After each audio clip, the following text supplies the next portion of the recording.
And we are joined now by Dr. Devon Payne-Sturges. Thank you so much for joining us, Doctor. Absolutely.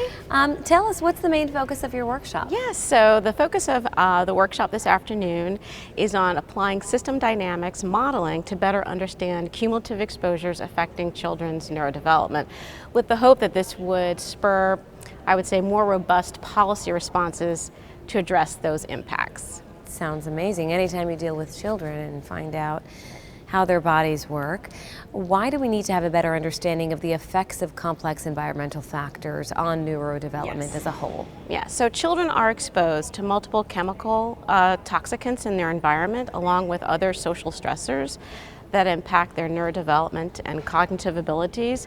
But those exposures have lifelong impacts because it can affect their subsequent academic achievement, health, and wealth as adults later on in their life. And unfortunately, assessment approaches used by our governmental agencies to regulate chemicals in the environment, chemicals in our food, in our air, water, and in consumer products, tend to focus on one chemical at a time in these assessment approaches, and also in isolation of other stressors that may actually act as amplifying the toxicity of these chemical exposures. So this chemical by chemical approach is not consistent with the latest science and actually may be underestimating harm. So we really need to take maybe a different approach to addressing environmental health issues, especially environmental health disparities or inequities, by taking more of an eco-social or a systems approach. I call this a cell to society approach, with the aim of hopefully better informing policies and protecting public health. So it's constantly evolving. Yes. Incredible. And what do you hope attendees take away from your workshop? So there are a couple of insights that I'm hoping that attendees will take away. One is to recognize that the factors impacting children's neurodevelopment actually operate together as a system, as a whole.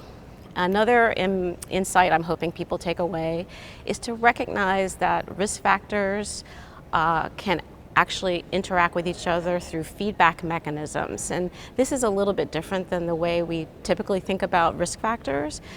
Instead of thinking about them in a linear fashion, is to recognize that there can be a feedback between them where one can cause one risk factor, but the other risk factor can also influence the initial risk factor. So this is a different approach of thinking about feedback mechanisms. And then the last insight I'm hoping people take away is to think about environmental health not so much as something that is static or just even focusing just on an event or an issue that had just arisen, but to think about it more over time, framing the problem as a behavior of the system over time. Yeah. Thank you so much for joining us. I appreciate it. Great, thanks. Thank you for that.